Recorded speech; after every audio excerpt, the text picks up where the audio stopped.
Gotta start that shit over, man. Okay.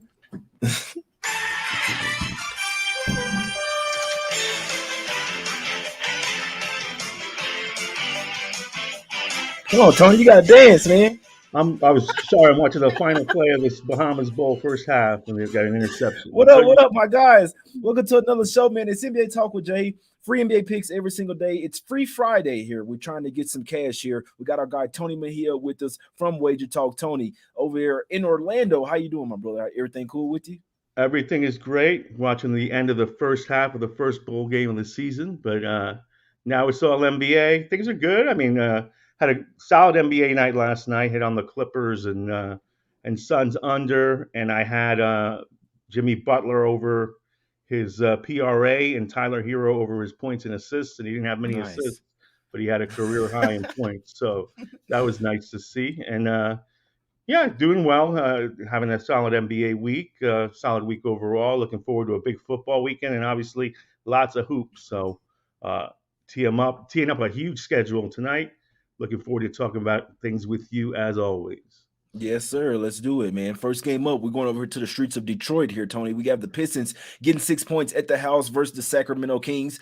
Pistons have been traveling all over the place, but so have the Kings. They're coming off a big win over there in Toronto and that one, Tony. How you looking at this game tonight? Do you think the Pistons can continue to be scrappy, or do the Kings show them that they're on a different level in this one? Well, it doesn't seem like the public is looking for the Pistons to continue to be scrappy because I think this started at 4.5, 5, and all the money's coming on the Kings.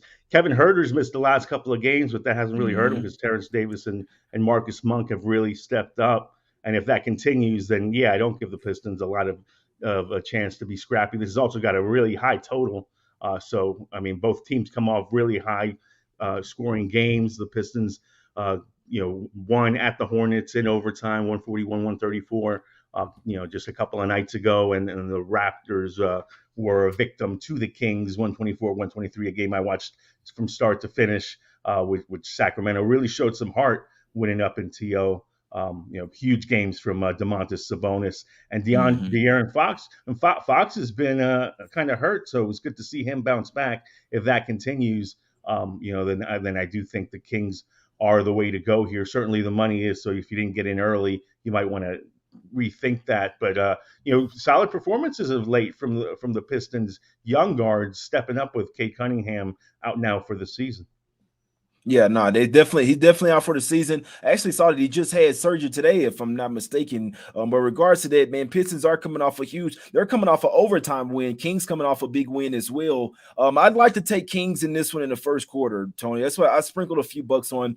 I don't have anything super strong today, but I did want to find some type of way to hop on the Kings here. I do think that I think they're on a different level than the Pistons are. Right, the Pistons still trying to rebuild. Kings are kind of already there. See what I'm saying? So I want to take Kings here. Like I say, it's not a super strong game, but I would take them first quarter first. I'd be looking at first quarter, first half. Would like to stay away from the Kings in the full game. They're in a fourth game in 6 nights, all on the road. Third game in 4 nights as well on the road. Be nice to see if they get Huerter back in this one, guys. So Pistons can be some slow starters in this one. I sprinkled a little some on Kings first quarter -1.5. I say it's not something super strong, but I do need it to cash, guys. Let's go over here to the streets of Charlotte here, Tony. We got the Hornets here land 3 points versus the Atlanta Hawks in this one. LaMelo Ball came back last game. He's in there for sure. Did see that Gordon Hayward is going to try to Yep. warm up and plans to play in this game. Doesn't mean he's in for sure. You never know what could happen with some of these guys, man, especially these injury-prone guys during warm-ups. But he intends to play in this one. Mainly, though, I think it's more on the Hawks, man. The Hawks are on the hell no list right now for me, Tony. I'm not looking towards backing this team. Not right now. Maybe if they fire the coach, they'll light a fire up on their team. But this team has some inner turmoil going on right now, and it's showing on the court. Tony, you like anything here? Yeah, I don't think Nate McMillan's going anywhere. I think they're going to help him He figure it out. should. I He mean, should. he just replaced Lloyd Pierce, so I mean that would be a third coach in a couple 2.5 years if they do make a move. But I mean, I like Nate, but certainly he's lost Trey Young. Him and Young haven't seen eye to eye. But I mean, getting not having DeJounte Murray and John Collins in the lineup certainly hurts. Without that 1 point win against the Bulls at home, they'd be losers of six straight. So they've dropped 5 of 6. This is a fourth game in 6 night situation. But it still surprises me that the Hornets are the favorite here. And I saw that they opened pick'em. I mean, obviously, it's related to Gordon Hayward potentially coming back, LaMelo being back in the lineup, and Steve Clifford blowing up on his team, saying, "Hey, if you guys don't want to play defense and just want to play offense, that's not going to work." I don't think that this team has enough veterans on it, though. Well, now that Hayward is back, maybe that'll help. But to really respond immediately to a coach's plea like that. So the one angle I could take in this game, and it would have to be first half, is over, because I don't see much defense being played in this game, especially without Murray and without Collins out there. I mean, what we've seen is the Hawks have been playing nothing but high scoring games of late, 4 straight to the over, and most of those totals have been in the 225 and up range. I mean, 35, 124, gave up 50 first half points, first quarter points, excuse me, to the Magic the other night. Lost to the Grizzlies 28-103. Won the game against the Bulls 123-122, and lost to the Brooklyn Nets 120-116. So this is a team playing high scoring games and nothing but high scoring games. Another little angle for the Hawks is you got guys that are now in the rotation in Jalen Johnson and the other Dookie, AJ Griffin, back in North Carolina. So they'll be looking to show out for sure. I think both teams will probably, in that first half, let the balls roll and go out there and hoop. So over first half for me as my play on this. Yeah, we know that the Hornets are going to play run and gun. They're going to run and gun here, so that's definitely going to be good for your over first half. And then when I just put up the Trae Young background, see what I'm saying? So, cuz it's he's got such a bum shoulder. He hasn't even shooting the ball well. So he's Trae Young, man, I got that, man. Cuz been he has not looked good. And only reason I say that about Nate McMillan, he is an old school type of coach. This is the new age NBA. So maybe Clifford as well. That's why some of this, especially when you have a lot of young guys on your team, guys. You're a super old coach. It's almost like you need like a little Joe Mazzulla out there, someone that can really relate to. You know what I'm saying? Relate to you like that. So Nate McMillan, just maybe his style of coaching, maybe it's out of style. Let's just put it that way. But Hornets, the only way I could look in this one, I know that it seems kind of fishy that they are the favorite, but remember, you want to take those fishy games when you see a team that's 7-21 versus a team that's 14-15, and they're laying 3 points at the house. That's telling you that the Hawks are not playing good basketball right now. So I could only look towards the Hornets in this one. It's the only way that I'd look in this game, guys. Flying with the Hornets here. Let's go over here to the streets of Boston here, Tony. We have the Celtics laying 12.5/13 points at the house. I did see that Marcus Smart was downgraded to questionable. But your Magic team is playing a lot better here. Won 4 straight, covered 4 straight. Obviously, are coming off 4 straight games at the 5 straight games at the house. Do you think they can take the show on the road here, or do the Celtics continue to smack guys? Well, the number is huge. Heavy. The Magic of late, because they have been at home, haven't been a double-digit favorite in a minute. Not since that Bucks game on December 5th have they been a double-digit favorite. They lost that game 109-102, but covered the number. So they got 5 straight covers and 4 straight outright wins. Really looking good and playing improved defense, and the ball has been hopping. It's not my Magic team. I don't like the Magic at all. But come on, man, you in Orlando. In my backyard, I've been to one game in 4 years. But I used to cover them when I was younger. I used to. That's where I cut my teeth covering the team when I was at UCF. And then obviously when I was at Sportsline and came back to Orlando to live, that's where that was my house for a little while when I was on the national beat at Sportsline. So I haven't been there in a minute. I think it's a poorly run organization. I think they should actually sell it to the DeVos family, but that's another story. But they do have some young talent. I love Banchero. I love Jalen Suggs, who's out right now.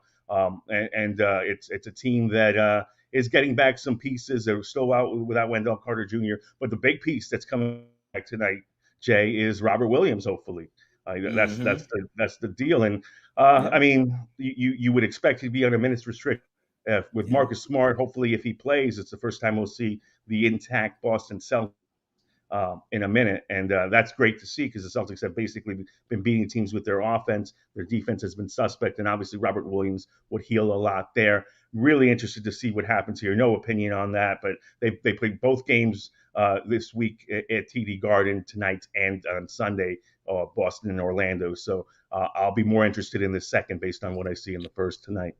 Exactly. No, that's a good point. And what I kind of expect to see, I kind of expect the Magic to keep this game a little bit closer. Then the next game, they'll probably get smoked in that one, in my opinion. So that's just what I could see. I think first game back with a very important player to the lineup, especially if they start him, right, guys? If he starts, that's going to throw the lineups all the way off. Obviously, it's going to throw the style of play off as well because Robert Williams, with the spacing of the floor, is going to be a lot different. He doesn't really hover around a 3-point line like that. He will set. He's a really good screen setter and roller. Rebounder and paint defender, but he's not an offensive guy. So this could really throw a little wrench in the Celtics offense, in my opinion. And coming back home off that 6-game West Coast road trip, I can only look towards the Magic here, guys. I put a little $100 on Magic plus 13, man, and see what happens. Like I say, it's coming off a big day yesterday. I don't have any big plays today, guys, or even regular size units. So I'll be honest, like $100 is like a tenth of a unit in my opinion, guys. But I still threw a little something on Magic plus the 13 here. They're 5-0 against the spread last 5 games. They've really caught in a groove. They have their point guards back as well. Bo playing at a high level. So it's not something that I'm telling you guys to take, but me personally, I could only look towards the Magic here. I love the Celtics, and I don't want to go against them, to be honest with you. But in this point spread range coming back home, I definitely think they win the game. But even 10 points here would be rich, in my opinion. 13 is way too many. I had to put a little sum on the Magic plus 13. I don't recommend you guys doing it, but but I did, guys. Let's go over here to the streets of Toronto here. We got the Raptors getting a point and a half here at the house versus the Nets. Tony, it's real simple here. Can they stop the offense for the Nets, or can they hang? Can they score enough points to hang with the Nets here, Tony? Well, I think they can hang. And these teams played on December 2nd to open the month, and the Nets won 114-105 at home. Part of a great run that the Brooklyn Nets are on. What they've won now, it's 8 of 9, I believe. So, I mean, playing tremendous basketball. And now Ben Simmons is in the fold, I think, tonight. Kyrie Irving has really picked it up, and obviously Kevin Durant's been the truth all season. One thing to note is Seth Curry is questionable. They've already ruled out Patty Mills, so they would miss Seth up there. But the Raptors don't look like the same team. We alluded to it when we were talking about the Kings. Sacramento went up there and stole a game. They've lost 3 straight. They've lost 4 out of 5. They definitely miss OG Anunoby, who had stepped up offensively when Siakam was out and is their best perimeter defender. I love Scotty Barnes, but he's a piece that's is much better when he also has Anunoby there. Fred VanVleet had a tremendous game the other night. I think he almost went for 40, and they still lost. So this is a Toronto team still missing pieces, still missing a Chua. So it could be let the good times roll for Brooklyn. If you're going to play them, I would recommend playing the money line as opposed to playing the 1.5. But yeah, the Nets are playing good basketball right now, certainly in their best stage of the season. It's their 3rd straight road game, but they've had 3 nights off, so they should be plenty rested. And actually, the Raptors played more recently, so fresher legs on the Brooklyn side. Exactly. Yeah, it's a tough game for me, man. I'm not betting this game. Like I say, I know that the Nets, the Raptors, in theory, have triple revenge spot here, guys. I'd like to take Raptors. I love revenge games. What I've saw in the most recent one, in that third matchup, when it was supposed to be double revenge spot, and the Raptors at the house, they still couldn't contain the Nets. Raptors play their best basketball at the house. They play a lot better defense at the house as well. But like I say, even in the double revenge spot, they still couldn't stop the Nets as well. First game of the season, when the Raptors were playing good, and when they first faced off, the Nets were playing horrible. They still beat them. It was a close game, but they still beat them. And it seems like every time they play them, they blow them out by a little bit more. So I'll be honest, sometimes I love taking revenge spots, but this is something I had to learn as well. Sometimes a team just doesn't match up well with another team. You saw it last night with the Pelicans versus the Jazz. And this is another one where the Nets, they shoot a lot more threes than the Raptors attempt here. And if the Nets are knocking them down, unless they have a horrible 3-point shooting game, it's hard for the Raptors to keep up offensively here. So nothing for me here. I'd like to take triple revenge with the Raptors, but what I've seen with my eyes is that the Nets have too much offense for the Raptors here, guys. Let's go over here to the streets of Cleveland here, guys. We have the Cavs laying 8 points versus the Pacers.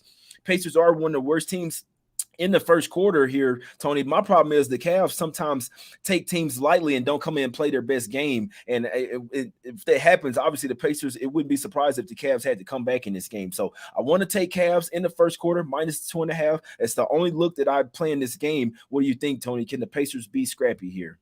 The Pacers can be scrappy, but I think this number is anticipated, which is sometimes a tell that the Cavs might blow them out, but it is also a tremendous look ahead spot.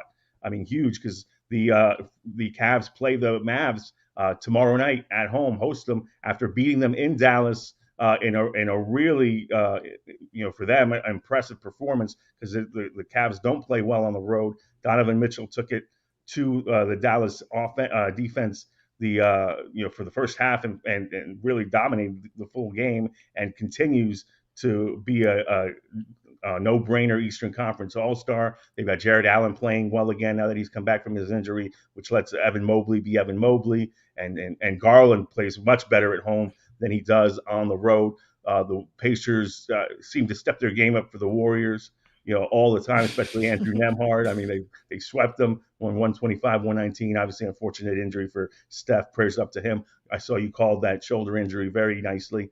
Not that you wanted to, but I did see that tweet about that when you saw the Steph injury. But getting back to the Pacers, I mean, after their win in Golden State on December 5th, they went out on the road and lost at Minnesota. And did not cover that game. So this is a game I'll probably stay away from, just because the line is a little fishy for me, because I expected it to be 6.5-ish, and instead it's 8. So I will pass.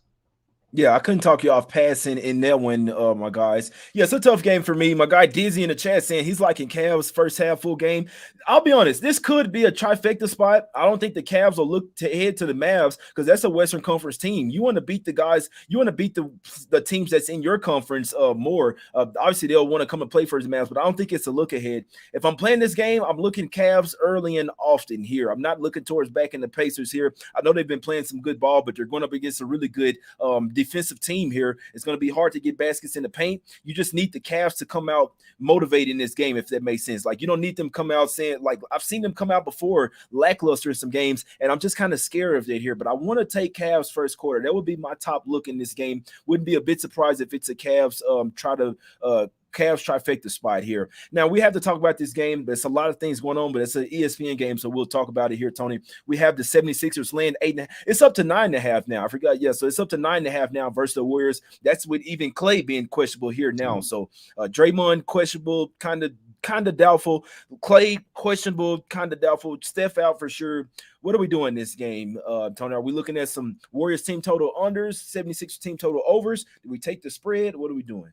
Sixers are pass, potentially Jordan Poole, player props, scoring and assists over, because he's got to settle into the Steph role now for the next few weeks.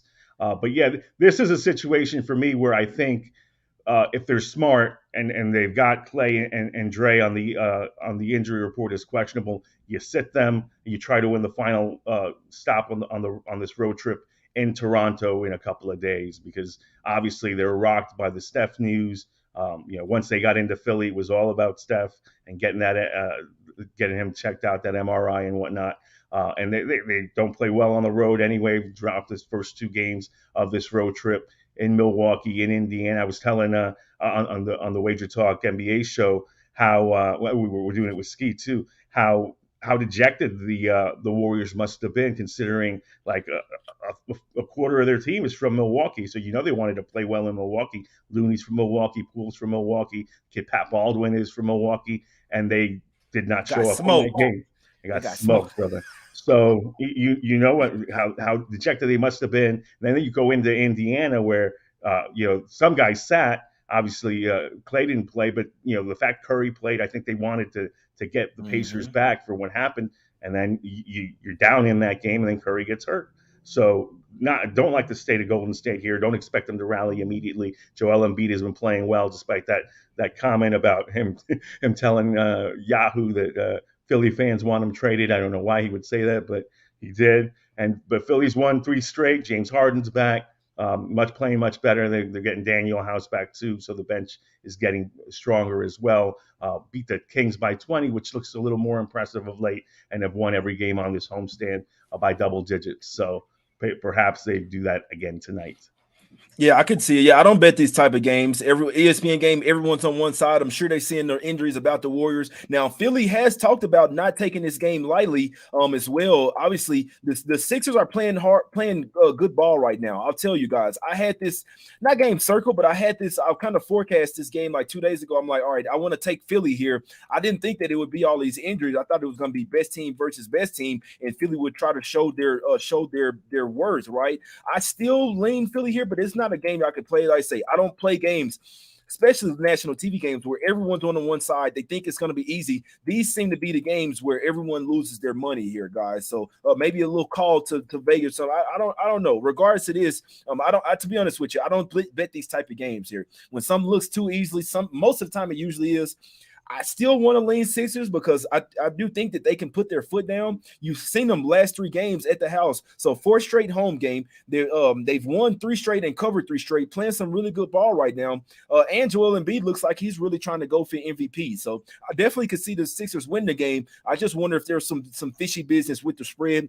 People don't want to believe it, but this shit does happen, guys, especially when there's a ton of money on one game. There could be some fishy stuff going on. Remember, these teams just want to win the game. They don't necessarily have to cover the spread for you here, guys. So tough game for me. We don't even know who's all playing in this one, guys. My word of advice, I wouldn't bet the game. That's just me, guys. Let's go over here to the streets of Chicago here. We didn't talk about this game in the first game. The Bulls are absolutely dead to me. You do get, in theory, the revenge spot back at the house as well. I took him last game. It was really Brunson, Tony. I expected him to be out, and he ended up playing a little fucker. I can't stand. I don't like Brunson. He left the Mavs anyway. I don't like it. You're not with us, you're against us, man. Fuck Brunson. But you got the Bulls here laying 2.5 here at the house versus the Knicks. In theory, revenge spot, Tony. In theory, Bulls are supposed to come out with something in the first half. I don't know if they have it in them. Yeah, and they've lost 5 of 7.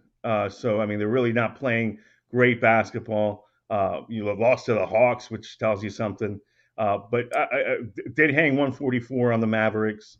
This is a revenge spot, as you said. It was a wild game the other night, and they got me 2 on the total because I didn't expect Brunson to play. And Brunson's not a great defender at this point, but he is a good closer and a good scorer. And he lit him up the other night and basically won that game late, despite the fact that the Knicks had that team party and everybody saw the picture of him in the booth with all their pretty girlfriends. Conspiracy, Tony. They did that shit on purpose, bro. I'm telling you. People take pictures all the time, but I know there's such a thing as conspiracy, Jay.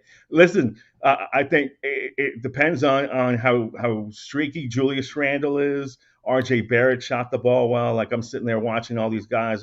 Where was this when I'm on the Knicks? Barrett usually goes 1 for 5 from the corner threes that he's supposed to hit. But they all played well. Interesting game. I think the one zigzag thing that stands out to me is if that game went over, and it went over in regulation. So the 128-120, while it looks like it's a blowout, the over on 225.5 hit with about a minute and a half to go, but it was on pace the entire game. So maybe the under is the look here, especially with the total basically in the same spot. No, I'm right there with you, man. I'm not messing with this game. Yeah. My guy Ski would probably say look towards the under in this game. I don't know what to do with the Bulls right now, guys. I'm sorry. So I didn't even want to talk about this. I don't even want to talk about the Bulls right now. In theory, they're supposed to bounce back here early, first quarter, first half, because like in the revenge spots, the peak motivation is you want to come back and start the game a lot better than you did. They didn't cover the first quarter, first half last game. So in theory, they're supposed to come and say, hey, look, guys, we just got beat up by this team. We're at the house as well. We you know what I'm saying? We just played them. We got some film. Let's try to come out and have a better look. So the leans in theory would be Bulls first quarter, first half. I'm just not sure, man. This team is missing a point guard. They need a point guard. You can't have Levine and DeRozan trying to run point the whole game and initiate the whole offense, guys. So they need, I know DeSumnu, they didn't have him last game. He's not a real point guard either, but at least make it a little bit better if they had him in there.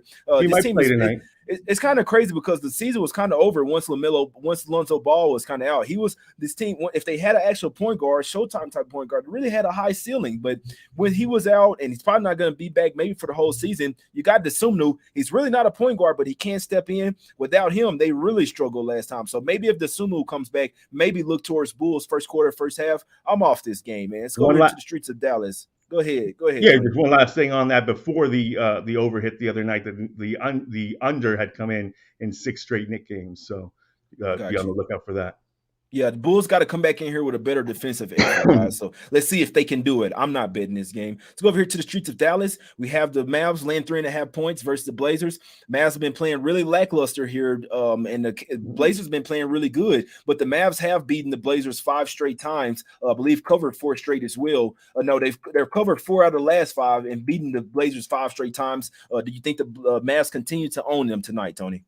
I mean, it's a spot where if Dame Lillard continues to play well, this is a tough back-to-back for Dallas. You know they want revenge in Cleveland tomorrow, and they're stepping on a plane to C-Town immediately after this one. You know they want to go in on a high. So this is a game they'll definitely take seriously, and they do play well against the Blazers. Blazers are basically at full strength. So this is probably one of the more compelling games of the night, and one I want no part of, because it's really going to be, can Dallas's supporting cast, your Hardaways, your Bullocks, shoot the ball well enough to complement Luka, and can Portland continue to get crazy Dame Lillard and Anthony Simon shooting the ball well, and Hart's healthy now, and continue to they can punish Dallas inside with Nurkic and whatnot. So I mean, tremendous matchup. I want nothing to do with it betting wise though. Yeah, I'm not betting this game, guy. I can literally see it going either way, guy. Me personally, I'd suggest staying off Mavs games. You never know when they're going to play to their ceiling. You never know when they're going to play to their floor. So I'll be honest. You want to notify teams like this because it's really hard to bet them. You want to bet the teams that you notice patterns with. See what I'm saying? Okay, we know what they're going to do here. We want to fade them. We know they're going to show up here. Let's back them. The Mavs team right now is literally a roller coaster, guys. So you could take this game if you want. I'm sure a lot of people probably going to want to back Blazers here for being so hot, but like I said, the Mavs have seemed to match up well against them, and they're coming off a string of bad games. So I could understand the lean to the Blazers playing a better basketball, but I also understand the bounce back J theory of the Mavs needing the game here at the house versus the Western Conference. They will take this game more seriously than the Cavs game because it's a Western Conference team against in an Eastern Conference team tomorrow. So don't be surprised if the Mavs go all out tonight, and then maybe tomorrow be a bad game, but. Let's go. Last game up. Going to the streets of LA here. We have the Lakers here at the house getting a point versus the Nuggets. Line seems pretty fishy, right, Tony? I had it Lakers -1 or pick 'em, so not tremendously fishy. It's what, Denver -1? Yeah, it's Denver's -1, but I'm just saying that you look at the Lakers, look at the way they've been playing basketball, and just overall public perception looks super easy to take the Nuggets in this one. They're 17-10, laying only 1 point on the road versus a team that's 5 games under 500. I think it's probably because you do have somebody that does give Nikola Jokic, probably one of the few people that gives Nikola Jokic issues, in Anthony Davis. LeBron's strategy has always been against Jokic to run him, so the over might be in play here. And Jokic is just playing at such a high level right now. But they do come off a game where basically they did whatever they wanted against Washington. Washington played no kind of defense, and they scored 141. But they play no kind of defense in those games. Exactly. So, so it's true. I lost the first half cover for Denver the other night.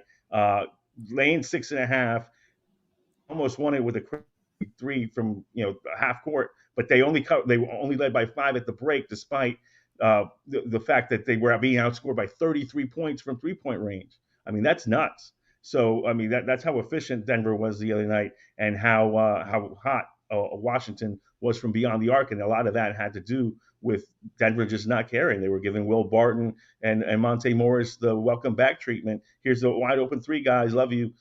So hated that, but we'll see if they can get things seriously. This is their first road game of before going right back home. So those are always tricky spots. It's like let's hop on the plane to LA and then come right back home to play another three at the house. So LA has been playing much better of late. They let that Celtics game get away, but I think this is a game where take the team you feel like you trust your gut. But I think it will come down to the wire. Do you trust Anthony Davis to get a stop against Jokic? Do you trust Westbrook not to make a bonehead play late? Flip a coin and take your choice. Yeah, no, I'm with you. I keep going in and out, guys. I'm here and now I'm not. But I like the Lakers first half in this one, guys. I think the Lakers will get it done full game as well. Tony nailed it. This Nuggets team ain't playing defense, man. I don't even know if they're great at playing defense. Really only have two good defenders. That's KCP and Bruce Brown. The rest of the team are not great defenders. Murray, no. Gordon, no. Jokic, hell no. I'm surprised nobody's crossed Jokic up and made him fall, man.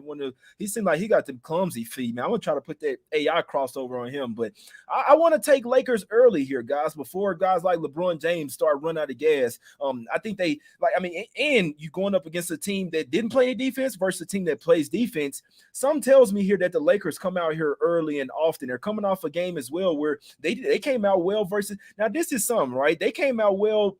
Let me see. Did they come out well versus the Did they come out well versus Celtics, or Celtics came out well? Yeah, Celtics came out and smoked them 37-24 in the first quarter, but they were supposed to, right? First game back after their road trip, after that long East Coast road trip. Then they come home. What they did though, they start to get more comfortable as the game went on. This is the one where I think it might flip flop here. This is one where I think they come out early, and if anything, if the Nuggets do get it done, it'll be more second half. They'll come out to halftime probably playing a lot bit more fluently offensively. But to start this game, I think the Lakers have the advantage here at the house. Tony, you said it as well. Coming off those home games, then you come out on the road for one game and then go back to the house. It's usually not a good spot, especially when you're going to LA as well. So I like the Lakers here first half. There's some I sprinkled on. It's unofficial. It's an unofficial official. It's like, as if you want to take it, it's up to you. I'm not telling you to, but I did sprinkle some on Lakers plus the one in the first half. It's not a heavy bet for me, but it is something that I took, my guys. And it's the dynamic of going with a team that's coming off a game where they were playing versus a team with no defense, going against a team that pays attention to defense here. That's what the Lakers have been hanging their hat on here. So give me the Lakers here in the first half. That's what I'm liking here, Tony. Let us know what you got going over at Wager Talk, my brother, and any free picks for the show, my guy. No doubt. Well, yeah, bowl packages are up and available. Big bowl game tomorrow and into next week, and through the rest of the full year and into 2023. So they've got a special. You don't need any codes. Just go check them out on my page, wt.buzz/tm. Been really hot in NFL, hot in NBA too, and we'll have a package up tonight.